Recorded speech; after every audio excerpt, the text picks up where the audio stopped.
The nomination of President Trump's pick for the Supreme Court, Brett Kavanaugh, faces turmoil after a woman publicly accused him of sexual assault for the first time.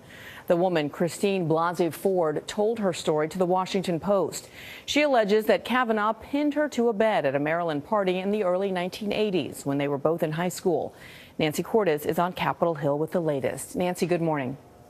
Good morning. Well, Republicans were really hoping to be able to wrap up this nomination before the midterm elections. And so they say that they want to conduct phone calls this week with Kavanaugh and Ford to get more information. But Democrats say that's not enough. They say these allegations are so serious that the FBI should be investigating and the vote this week should be postponed.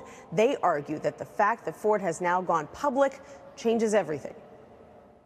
51-year-old Christine Blasey Ford told the Washington Post that Kavanaugh pinned her to a bed on her back and groped her over her clothes at a party when she was 15 and he 17.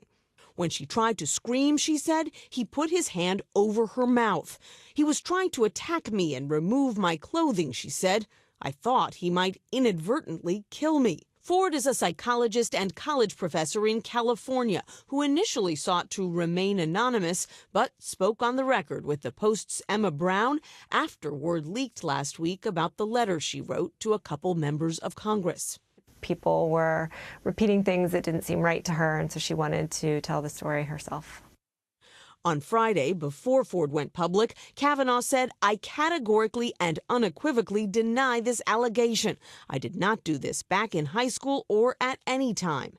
Carrie Severino, chief counsel with the conservative Judicial Crisis Network, says the allegation is at odds with other witnesses to Kavanaugh's character. Someone who passed 6 different background checks over a 25-year career in public service with not a whisper of misconduct. Really, it just doesn't add up. Ford showed the Post therapist notes dating back to 2012, in which she described a rape attempt by unnamed students from an elitist boys' school, who went on to become highly respected and high-ranking members of society in Washington. Democrats called the allegations very credible and urged the FBI to take proper witness statements. To railroad a vote now would be an insult to the women of America and to the integrity of the Supreme Court. The top Republican on the Senate Judiciary Committee downplayed this story as, quote, uncorroborated allegations from more than 35 years ago. But at least one Republican on the committee, Arizona's Jeff Flake, says he wants to know more before he votes. The White House says that its position on Kavanaugh has not changed. Nora? Nancy, thank you.